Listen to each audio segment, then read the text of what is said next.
Comme il y a 30 ans, DreamWorks redéclare la guerre à Disney.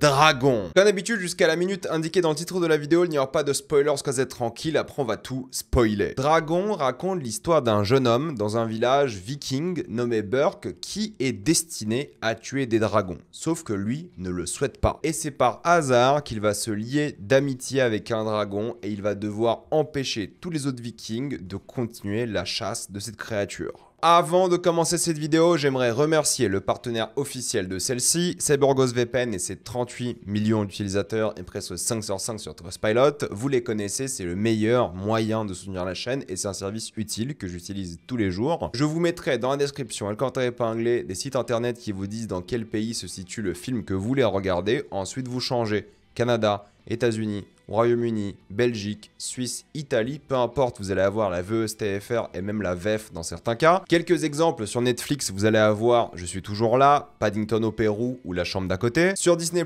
vous allez avoir Blanche-Neige, Captain America, Brave New World ou encore Un parfait inconnu. Si vous voulez voir des films comme Better Man, il faut aller sur Paramount+, et il faut utiliser Paramount depuis l'application Paramount. Ça marche si vous avez un compte Canal, vous pouvez vous connecter directement dessus avec, et vous avez même des films comme Sonic 3 disponible aussi. De même pour la plateforme HBO Max, oui, le nom a encore changé, il faut vous connecter sur l'application directement, ça marche avec un compte Canal et vous avez accès à plein de films. Mickey 17, The Brutalist, Queer, Alto Nights ou encore Parthénopée. Pour les gros consommateurs de YouTube, vous allez avoir YouTube Premium pour beaucoup moins cher. Vous prenez un pays de l'Union Européenne parce que d'après moi c'est plus simple, comme la Roumanie ou la Bulgarie, où c'est moins cher. Il y a encore des tutos qui vous montrent en ligne comment le faire facilement et ça marche sur d'autres abonnements comme par exemple le Letterboxd Patron qui sera moins cher dans un pays ou un autre. Et vous le savez maintenant, mais en France certains sites pour adultes ne sont plus disponibles. Avec un VPN vous pouvez contourner tout ça et vous Michael B. le Jordan en paix. Vous serez en bien plus grande sécurité avec un VPN que ce soit sur la Wi-Fi de l'université, de l'aéroport, de l'hôtel ou même de chez vous. Vous pouvez partager un compte avec 7 personnes au total. C'est disponible sur tous vos appareils préférés sans aucun problème.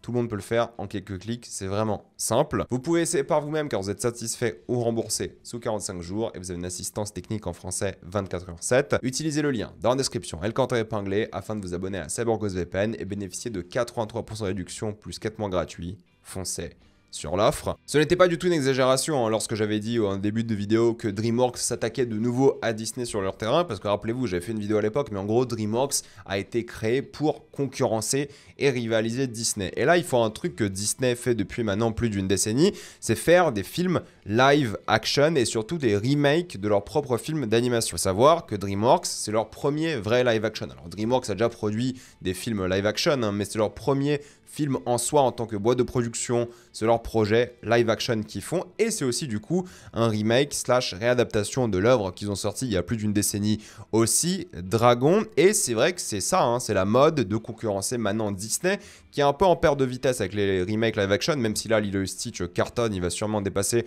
le milliard, mais ça sera peut-être une exception, on verra bien, et ils veulent changer leur stratégie. Mais là c'est que DreamWorks, eux pour le coup ils se lancent dans le domaine. Je sais pas quel genre d'œuvre ils peuvent adapter pour le coup en live action, ils doivent pas avoir grand chose, mais Dragon était assez parfait pour ça mine de rien, et ils l'ont fait, du coup ils s'attaquent à une sorte de marché que possède Disney, et je pense sincèrement que le film a un gros budget, je pense que ça va être de 200 millions aux alentours, 150 minimum, je pense que ça va cartonner. Honnêtement, je pense que ça va très bien marcher, et je pense que Disney devrait un peu s'inquiéter, alors pas énormément non plus, parce que le catalogue de DreamWorks est beaucoup moins intéressant pour des adaptations live action, je trouve, là où Disney peuvent encore puiser dans plein d'œuvres, on parle souvent de La planète au trésor, d'Atlantide et tout, bah DreamWorks, en vrai, vu qu'ils ont beaucoup d'œuvres avec des animaux ou des créatures un peu spéciales, ça va être un peu compliqué. Moi, je dirais pas non au Prince d'Égypte en live action, même si bon, voilà, c'est l'histoire classique qu'on a déjà vu au cinéma, mais là, c'est en animation. Je dirais pas non à Eldorado, il y a plein de films comme ça que je vois de tête. Madagascar en live action, est-ce que ça aura un intérêt? Après, vous allez me dire, ils ont bien fait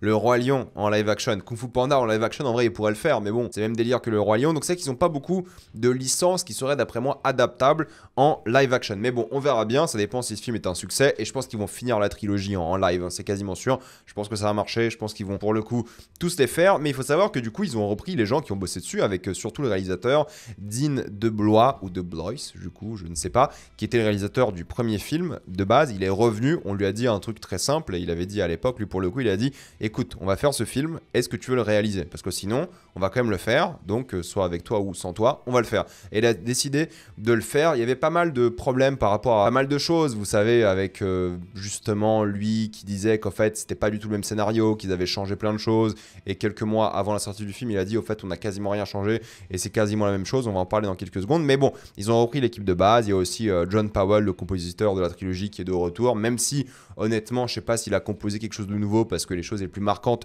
sont du film original et il les reprend ici. Et il y avait les polémiques évidemment avec Nico Parker qui était choisi pour le rôle d'Astrid, qui énervait évidemment pas mal de personnes pour les mauvaises raisons, mais ça on en parlera aussi. Il faut savoir que je me suis rematé le film d'animation le même jour que j'ai vu ce film-là, et c'est vrai qu'en revoyant le film d'animation, quoi, 2010 si je dis pas de bêtises, il a un peu mal vieilli en termes d'animation. Alors quand je l'ai revu comme ça, je me suis dit c'est que c'est pas très beau, c'est l'animation on va dire CGI à la Toy Story, en tout cas c'est Toy Story qui a révolutionné le genre par rapport à ça, et c'est que pour 2010 ça reste bien, mais c'est que c'est pas très beau aujourd'hui, ça a un peu mal vieilli quand tu vois l'animation, le nombre de détails, il n'y a pas grand chose. Alors c'est pas une critique négative, je sais qu'à l'époque c'était très bien et tout, je m'en rappelle, mais c'est vrai qu'avec mon regard un peu plus d'adolescent de l'époque, quand le film était sorti, bah je m'en rappelle comme une claque visuelle, comme un truc splendide, magnifique, et en fait en le revoyant aujourd'hui, pas tant que ça. C'est joli, hein, c'est sympa, hein, ça se regarde bien, il n'y a pas de souci, mais c'était pas la claque comme à l'époque, c'est vrai, donc ça a plutôt mal vieilli en termes d'animation je trouve, et même en immersion sonore. J'étais assez étonné parce que je me suis dit au début, j'ai un problème de son, je sais pas, c'est mon système qui marche pas, mais en fait, non, le film n'est pas très sonore, disons les choses comme ça, il n'y a pas beaucoup de son. Du coup, je me suis dit, en réalité, en revoyant le film, peut-être un remake live action pourrait être intéressant, pour un peu, revitaliser tout ça, disons. Et c'est un peu le but de l'œuvre parce que le remake live action a plusieurs intérêts ici. Donc rafraîchir visuellement l'œuvre qui est un peu mal vieillie. Encore une fois, ne le prenez pas comme une critique négative, hein. C'est 2010, je comprends, c'est l'époque. Et du coup, créer un truc en mode vraiment blockbuster, 200 millions, plein de CGI, une photographie différente. En fait, les films se ressemblent pas vraiment, sauf à certains moments, j'en parle après, parce que globalement, oui, le film avait pas beaucoup de photographie à l'époque, c'est des couleurs assez ternes, et là, ce film-là, live action, il est obligé d'être en live action, du coup, il doit s'adapter un peu à la réalité, entre guillemets, et ça change certaines choses, du coup, oui, ça rafraîchit un peu le film, mine de rien. Pour ceux qui l'ont pas vu depuis longtemps, je vous conseille de remettre juste quelques scènes du premier, vous vous dites, ouais, c'est joli, mais c'est un peu vieillot, pour le coup, j'ai envie de vous dire, et il y a pas mal de choses qui marchent bien aussi en live action, c'est qu'en fait le côté cruauté animale est plus impactant parce que c'est vrai, entre guillemets. Là, dans un film d'animation, c'est impactant aussi la cruauté animale, mais là il y a un truc encore plus impressionnant et encore plus touchant, j'ai envie de vous dire, parce que tu as l'impression que les créatures sont vivantes, et vu que tu as des vrais humains qui interagissent avec, il y a un côté cruauté animale qui est bien plus marquant par le photoréalisme. Et ça c'est intéressant. Les dragons sont un peu plus flippants aussi, plus menaçants, plus impactants, et les animations des visages, là pour le coup des dragons, j'ai quelques problèmes, surtout avec Croque-Mou qui est moins expressif pour le coup. Vous savez, c'est quand vous regardez le Roi Lion animation, genre Simba il est super expressif, et tous d'ailleurs, et vous regardez entre guillemets le live action du Roi Lion, et Simba il a plus d'émotion, quoi, il est beaucoup moins expressif. Là c'est un peu la même chose, mais quand même c'est mieux que le Roi Lion, il est quand même un peu expressif, et tous les dragons sont un peu expressifs, mais moins. Du coup il y a certaines scènes qui marchent un peu moins bien à cause de ça, et j'ai envie de vous dire qu'en fait en live action la grandeur rend bien. Je vais pas vous montrer les scènes les plus importantes par rapport à la grandeur, vous savez très bien de quoi je parle si vous avez vu le film, mais le fait d'avoir beaucoup de figurants, le fait d'avoir de grandes zones, pour pas dire autre chose, ça crée quelque chose qui est imposant en live action, qui est pas mal, qui marche moins bien en animation. Alors surtout dans ce film de 2010, hein, mais c'est que la grandeur dans les films d'animation c'est moins impactant, moins impressionnant dans la majorité des cas, contrairement à un film en live, où même si là, dans ce plan-là, il y aura énormément de CGI, le fait de voir des vrais figurants, des vraies personnes, ça donne un truc un peu plus impressionnant, ce qui est vraiment pas mal. Et il y a un autre truc aussi qui est intéressant, c'est qu'en fait on n'a pas beaucoup de films de dragons, tout simplement. Il y en a quasiment pas, ça n'existe plus, hein. On a des séries avec des dragons, et d'ailleurs ce plan fait penser à Game of Thrones. Évidemment il y a beaucoup de refs à Game of Thrones parce qu'ils ont un peu perfectionné la manière dont on fait les dragons au cinéma et à la télé ces dernières décennies, mais c'est vrai qu'on n'a pas beaucoup de films de dragons. Du coup se taper un film de dragon, en vrai c'est un peu un kiff, c'est un peu cool, et c'est ça qui est bien. Mais est-ce que c'est le même film? Ouais, c'est le même film qu'à l'époque, c'est quasiment plan par plan, ouais, le même film. Il y a quasiment rien de nouveau. Il y a quelques petites nouveautés, quelques petites séquences. qui servent à rien. Grosso modo, tu peux les enlever, ça marche très très bien. Il y a des trucs un peu de rajout sympathiques, mais c'est quasiment inutile, j'ai envie de vous dire. C'est le même film. Honnêtement, hein, c'est vraiment le même film. Des gens qui voulaient un peu des différences, des choses, pour avoir vu le film et enchaîner sur le nouveau, c'est la même chose. C'est vraiment la même chose, les mêmes dialogues, les mêmes répliques, les mêmes scènes, les mêmes compositions de cadres à certains moments. C'est vraiment, vraiment la même chose. C'est 80% la même chose. Mais plan pour plan la même chose, mais en live action. Bon, on est habitué maintenant, c'est triste de le dire, hein, moi je trouve pas ça intéressant, je trouve pas ça original ou inventif, mais c'est quasiment la même chose, même si encore une fois ça apporte des choses d'être en live action, mais c'est virtuellement pareil, quoi. Il y a quasiment aucune différence, et bah forcément ça a les mêmes défauts. Ça a la même qualité aussi que le film de base, pas tout le temps pour le coup, mais je vais critiquer certaines choses qui sont dans le film de base et dans le nouveau, parce que c'est la même chose, donc c'est normal. Et la première chose que je vais critiquer, qui est surtout un truc du film d'aujourd'hui, c'est laid quoi. Disons les choses, c'est vraiment laid à certains moments. En fait, il y a ce gris hollywoodien qu'on voit depuis quelques années maintenant, mais regardez-moi ça. En fait, ça ressemble au film d'animation. Sauf que le film d'animation, il avait un souci, c'est que c'est un film d'animation, du coup il était limité par la technique, les effets spéciaux, l'animation. Là, c'est un truc live action, donc ils ont construit littéralement cette arène, on le voit, on le ressent, mais regardez-moi cette photo qui est absolument hideuse, et il y a beaucoup de gris comme ça, assez moche, et c'est un peu dommage parce qu'il y a des séquences qui sont globalement jolies, hein, mais là non, là il y a beaucoup de séquences, et les séquences en arène sont vraiment laides pour le coup, et elle fait faux l'arène, alors qu'elle a été construite pour de vrai, et quand ils interagissent avec des dragons dans l'arène, ils font très faux à cause de l'arène, pas à cause des dragons. Genre les effets spéciaux des dragons sont bien. Le pire c'est la nuit. Là je vous ai montré un plan qui est un peu stylisé de nuit parce que c'est le seul que j'ai trouvé. C'est assez intéressant parce que dans la bande-annonce ils ont montré quasiment aucun plan de nuit alors que c'est les plus moches, hein, disons les choses.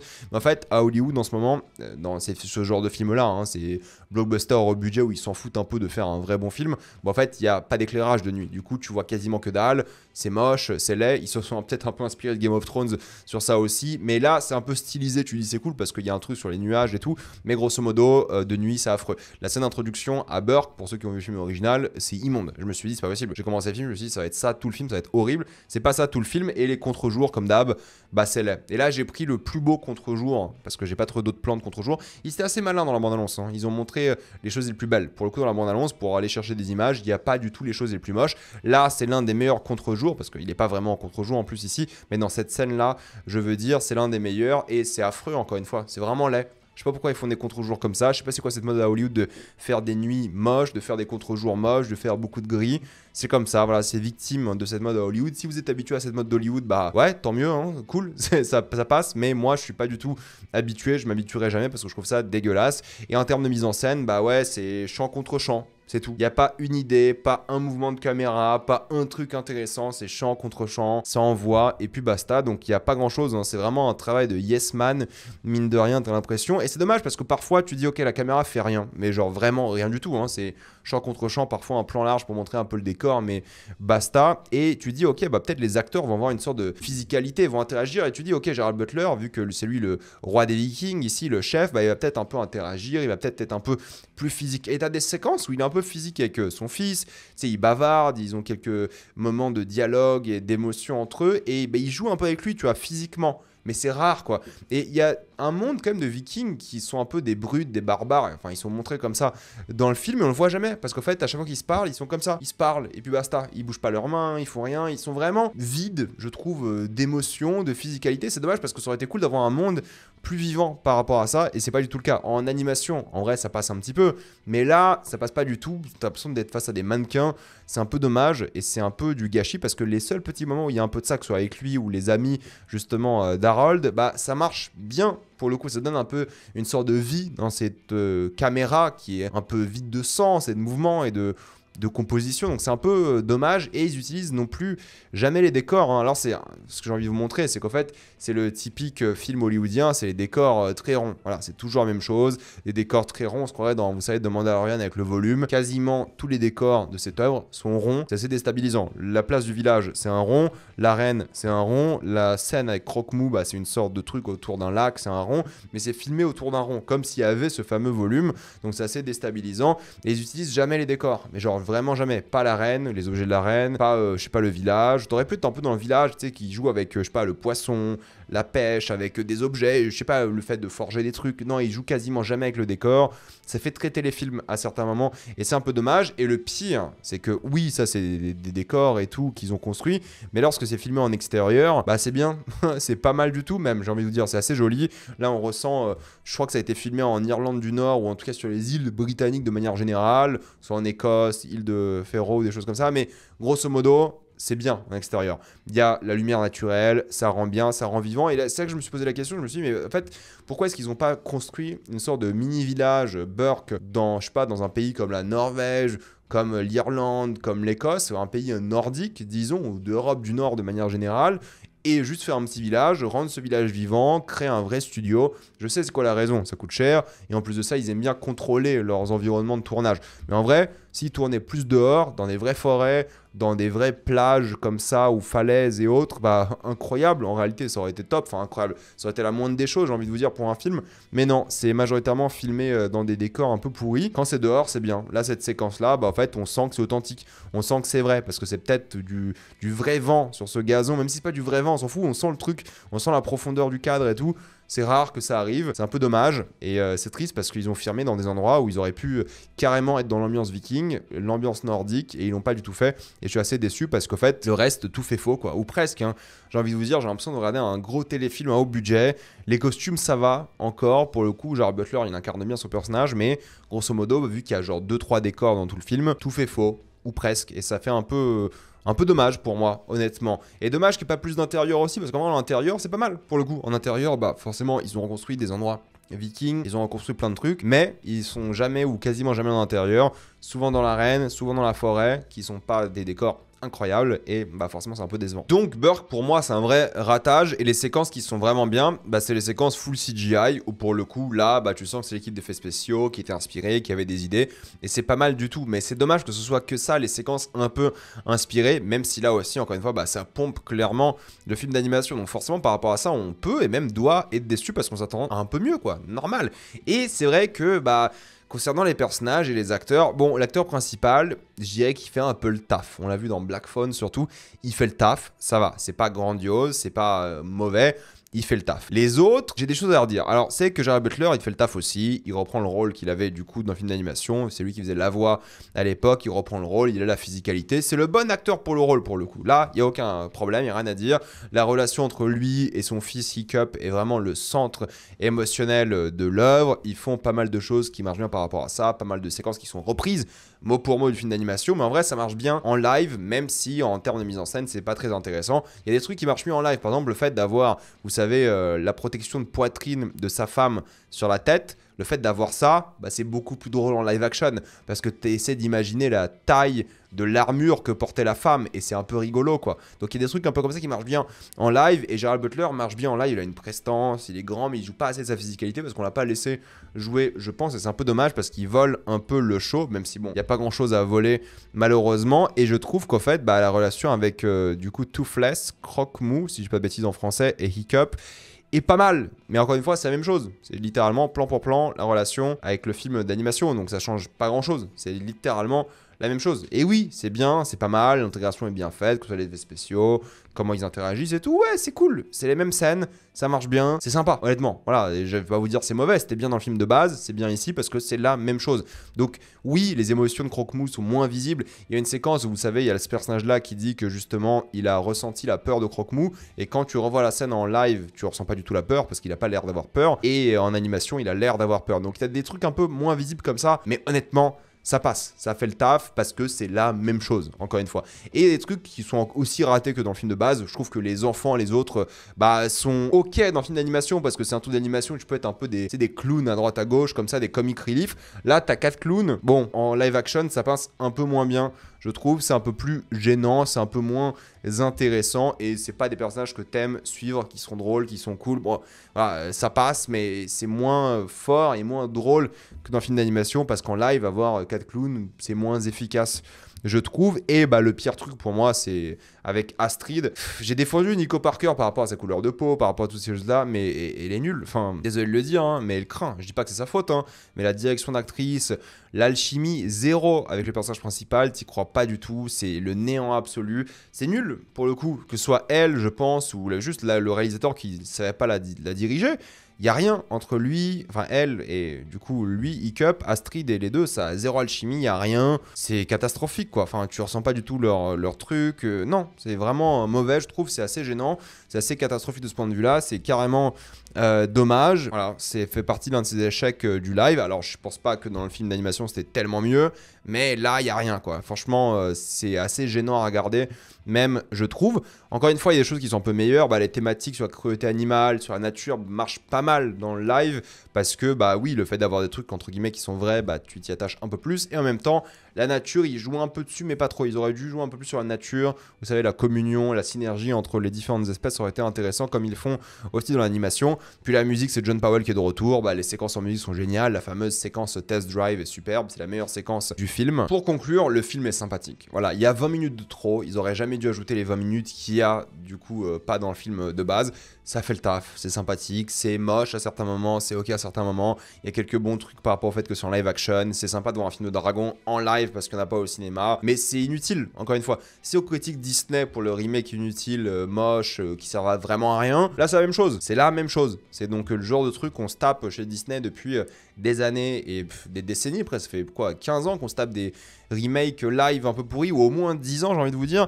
Là c'est la même chose. C'est un remake pourri, entre guillemets, de pas Disney mais DreamWorks. Donc c'est la même chose. Si vous voulez vous mater ça, bah sachez ça quoi. Partez en tête que c'est le même film en live et autant regarder le film de base quoi, parce qu'il n'y a rien qui pousse vraiment à aller se mater celui-ci en live sur grand écran. C'est même pas une expérience de cinéma de fou alors qu'il aurait dû l'être.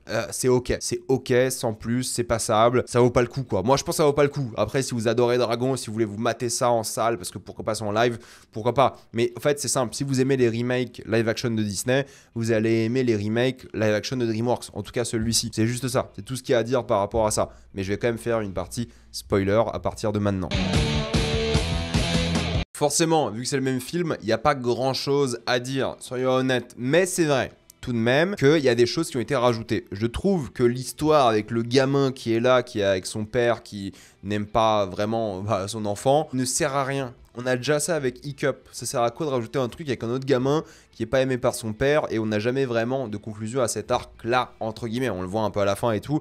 Mais c'est ça qui est dommage, c'est qu'en fait, j'aurais aimé peut-être plus de scènes avec l'équipe. Et il y en a, pour le coup, plus de scènes où ils discutent. On voit le côté où Harold a des fans, chose qu'on voyait pas vraiment dans le truc original. Et en vrai, ça marche bien. C'est cool d'avoir des trucs comme ça en équipe, mais je trouve que c'est expédié trop vite. C'est fait un peu trop à l'arrache et tu les aimes pas plus que ça. En vrai, si tu développes un personnage, autant tous les développer un peu plus. Autant tous avoir leur petite intrigue, leur petit truc comme ça, mais non, en fait, s'il y avait un truc à développer, ça aurait été ça, ça aurait été cool d'avoir des petits moments, mais non, ils font les clowns et puis basta, donc c'est un peu dommage, et puis quand ils tentent de faire un truc un peu différent, c'est expédié, et t'as des choses qui marchent un peu moins bien, genre le mec qui est détesté par son père, quand il tape l'œil du monstre, bah en live, ça marche moins bien, parce qu'un œil, quand tu tapes avec un marteau ou une hache dessus, c'est censé saigner ou un truc comme ça marche un peu moins bien. Bon là chipote, on s'en fout un peu de ça, mais du coup pour moi l'équipe était ratée aussi parce qu'ils essayent à moitié de faire des trucs et pas sur tout le monde, pas avec tout le monde, donc c'est un peu dommage. Et la première attaque de Burke, horrible.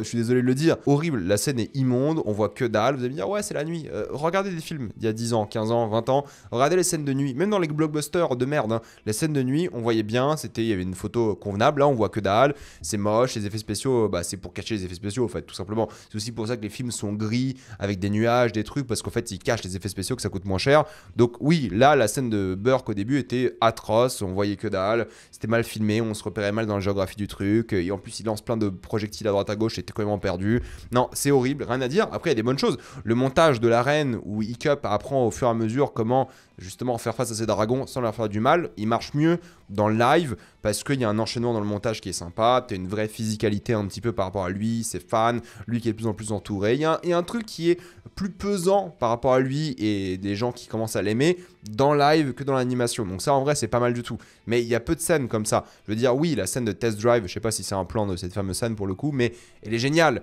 avec la musique de John Powell qui est la musique la plus iconique de la saga pour le coup, avec tout ce qui va avec, les les effets spéciaux, t'as envie de retenir ton souffle aussi un petit peu, c'est hyper bien fait. Ils ont géré pour le coup les scènes en dragon parce que j'avais peur, vous savez, dans Game of Thrones c'est un peu mal fait à certains moments, du coup j'étais un peu inquiet de me dire ok peut-être ils vont le mal faire ici. Bon, ils l'ont bien fait, il y a même à certains moments, bah, vous savez, les différents enfants sur les dragons en même temps à l'image et ça rend plutôt bien. Les effets spéciaux sont pas mal en réalité, les incrustations sont pas mal aussi, donc ça c'est pas décevant, les dragons sont jolis et justement à la bataille finale, le fait d'avoir un énorme dragon comme ça, bon voilà, on a repris des plans à la Game of Thrones, mais bon, Game of Thrones n'a pas inventé ça non plus, mais c'est vrai qu'on pense forcément à Game of Thrones, c'est un peu logique.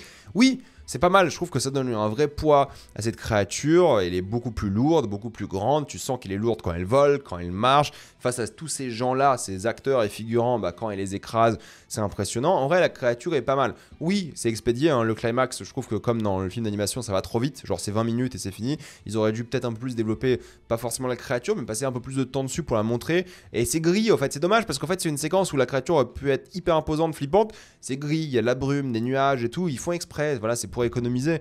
En réalité, oui, ça ressemble au film d'animation en termes de photos, mais c'est moche. Disons les choses, en film d'animation, tu l'acceptes parce que c'est l'animation, de moins en moins aujourd'hui, je vous jure, regardez le premier, vous allez voir. Mais là, c'est un peu moins acceptable. Mais après, c'est bien, voilà, il y a des trucs à la Game of Thrones, ça ressemble plutôt bien, ça ressort bien, il y a plein d'idées de mise en scène par rapport aux ailes du dragon, il y a quelques trucs. Parfois, la caméra va aller dans ces fameuses écailles, vous savez, sur son dos, et va traverser les écailles. Et des trucs comme ça, je me dis, ah, ok, ça c'est intéressant, c'est cool de prendre un dragon qui est tellement grand et de mettre la caméra dessus et d'avoir un poids comme s'il y avait un caméraman sur le dragon. Bon, il y a des trucs comme ça où tu dis, en vrai, dommage, parce qu'il y a des idées cool qui vont pas au bout du truc et ils prennent pas le concept à fond avec le concept du live, quoi, parce que c'est pas un réalisateur de live, c'est un réalisateur d'animation. C'est juste que là il fait du live, et encore ça c'est pas du live, c'est du live, c'est de l'animation en théorie, là il y a quasiment pas de live. Même lui je pense que c'est une doublure CGI. Donc c'est un peu dommage par rapport à ça de ne pas avoir profité un peu plus du concept. Pourtant, la fin est cool, quoi. Il y a plein de moments comme ça. Et même ça, là, je trouve que c'est plutôt pas mal parce qu'on voit ce dragon-là, cette scène-là, le dragon qui sort en feu. Alors là, dans le screen que j'ai ici, on dirait que c'est dégueulasse, mais en vrai, dans le film, ça passe. Je trouve en termes d'effets spéciaux d'incrustation. Oui, il est flippant. Il va vite, il est rapide, il est en feu, il s'attaque aux autres. Il y a des séquences comme ça qui sont pas mal et que j'aime bien et qui sont réussies. Mais c'est pas le cas de toutes les séquences, malheureusement. Et tu as aussi des séquences, d'après moi, voilà, la fameuse séquence d'engueulade. Il y a une idée sur le contre-jour, sur le jour, eux qui changent de place dans la pièce, qui symbolisent tout, le soleil sur... Il y a des petits trucs comme ça. Mais bon, c'est 1, 2, 3 scènes sur 2 heures de film. Honnêtement, c'est un peu léger, quoi. C'est un peu limite. Donc honnêtement, ça se regarde, c'est tout. Est-ce que vous n'avez pas besoin de plus que ça, en réalité, quand vous regardez un film? Je sais pas, à vous de décider. Je vous ai dit pour qui est fait ce genre de film, mais dites-moi dans les commentaires ce que vous en avez pensé. Avant de quitter cette vidéo, pensez à utiliser le lien dans la description et le commentaire épinglé afin de débloquer toutes les plateformes de streaming en toute accessibilité, sécurité et avec beaucoup plus d'œuvres. Tout ça pour 2,03€ par mois plus 4 mois gratuits. Foncez sur l'offre. Pensez à vous abonner à la chaîne pour voir les prochaines vidéos. Mettez un j'aime, ça aide beaucoup la chaîne. Suivez-moi sur tous mes réseaux, que ce soit Spotify, TikTok, Instagram ou même Twitch. Et moi, je vous dis à la prochaine fois. Salut à tous.